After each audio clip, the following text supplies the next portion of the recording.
नमस्कार सभी को। नमामि गंगे। गंगा हमारे देश की बहुत ही पवित्र और निर्मल नदियों में से एक है। गंगा सबसे लंबी नदी है और ये भारत के बहुत सारे हिस्सों को जीवन प्रदान करती है। तो ये हमारे उत्तर भारत की एक जीवन रेखा भी है। गंगा का जो ओरिजिन है वो गंगोत्री है। गंगोत्री ग्लेशियर है जहां से पानी पिघलकर एक नदी के रूप में हमारे देश में बहता है। आपको शायद जानकर ये अति दुख होगा कि हमारे ग्लेशियर अब सूखते जा रहे हैं। तो जो गंगोत्री पहले हमारे गोमुख हमारी गोमुख है वो गंगोत्री के पास था, लेकिन अब ये गोमुख जो है 19 किलोमीटर पीछे चला गया है। यानी कि जो ओरिजिन है वो गंगा का वो 19 किलोमीटर पीछे खिसक गया है, क्योंकि हमारे सारे ग्लेशियर जो हैं वो सूखते जा रहे हैं। तो दिन प्रतिदिन हमारे जीवन में पानी की कमी, उसकी समस्या उत्पन्न होती जा रही है। इसके अलावा अगर हम देखें तो 30 साल पहले गंगा वॉज क्लीन, गंगा बहुत साफ थी।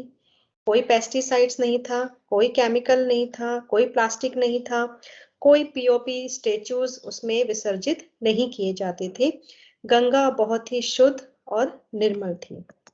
लेकिन गंगा अब कैसी दिखती है? गंगा अब ऐसी दिखती है। लोग उसके अंदर प्लास्टिक का वेस्ट डालते हैं, स्टेचूज जो मूर्तियां हैं उनका विसर्जन करते हैं, इंडस्ट्रीज अपना केमिकल वेस्ट उसमें डालती है। अगर आप गंगा का ये मैप देखें तो आपको दिखाई देगा कि उत्तराखंड में गंगा बिल्कुल नीली यानी कि बिल्कुल साफ है। हरिद्वार में भी बिल्कुल साफ है। लेकिन जैसे ही वो उत्तर प्रदेश के अंदर आती है तो वो पीली यानी कि प्रदूषित होना शुरू हो जाती है। और जब ये कानपुर, इलाहाबाद, वाराणसी से गुजरते तो गंगा हाईली पॉल्यूटेड, उसमें सबसे ज्यादा प्रदूषण हो चुका होता है और गंगा बहुत ज्यादा दूषित हो जाती है। ये गंगा का प्रदूषण किस कारण से हुआ? मेन रीजन वही है कि लोग उसमें प्लास्टिक डाल देते हैं, पॉलिथीन डाल देते हैं, उसमें अपने कपड़े छोड़ जाते हैं। कपड़े भी आजकल सिंथेटिक होते हैं, इजिली डिकम्पोज नहीं होते। इसके अलावा मूर्ति विसर्जन पीओपी की बने होती है। अगर हम देखें तो ट्रेडिशनली जो पहले मूर्तियां बनती थी वो मिट्टी की होती थी और नेचुरल कलर से उनको पेंट किया जाता था। लेकिन आजकल की जो मूर्तियां होती हैं वो पीओपी से बनती हैं और उनके ऊपर बहुत हार्मफुल पेंट से पेंटिंग की जाती है। इन पेंट्स में बहुत ही हैवी मेटल्स प्रेजेंट होते हैं जो वाटर में डिजोल्व होकर वाटर को पोल्यूट करते हैं।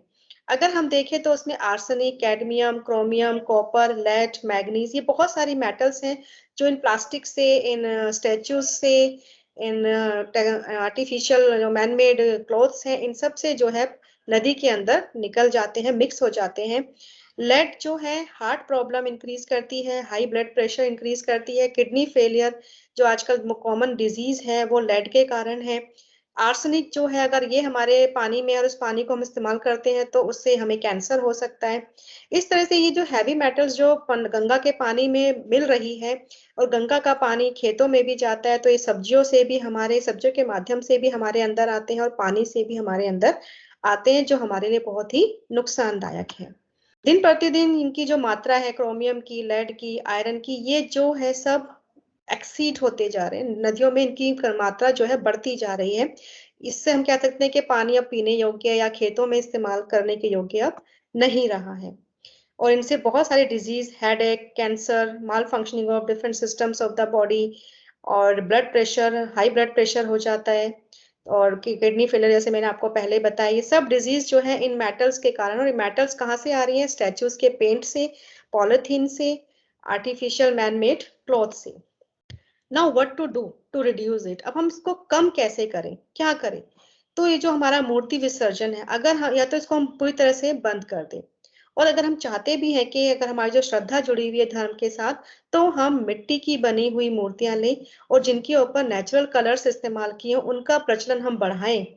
तो बहुत काफी हद तक हम गंगा को पॉल्यूशन से बचा सकते हैं, प्रदूषित होने से बचा सकते हैं। जितनी भी बड़ी बड़ी इंडस्ट्रीज हैं, अगर वो अपना जो वाटर, जो वेस्ट वाटर है, वो नदी में डालने से पहले उसको ट्रीट करें, उसकी इम्प्योरिटीज को निकाल दें और फिर उसको नदियों में बहाएं, तो भी हम नदियों को प्रदूषित होने से बचा सकते हैं। लोगों को अब बोले कि stop throwing plastics and clothes in river, कपड़े ना डालें, प्लास्टिक्स ना डालें, तो हम काफी हद तक जो है अपनी नदियों को साफ रख सकते हैं। और सबसे ज्यादा से ज्यादा लोगों को हम इसके बारे में अवेयर करें कि अगर हमने नदियों को नहीं बचाया तो आने वाले 10 साल के अंदर सिर्फ 10 लोगों में से 3 लोगों को ही पीने योग्य पानी मिलेगा, बाकी 7 लोगों को पानी नहीं मिलेगा।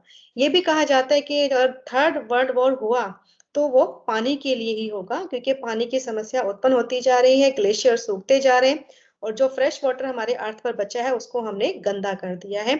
तो हम सबको गंगा को पहले जैसा स्वच्छ और निर्मल बनाना है।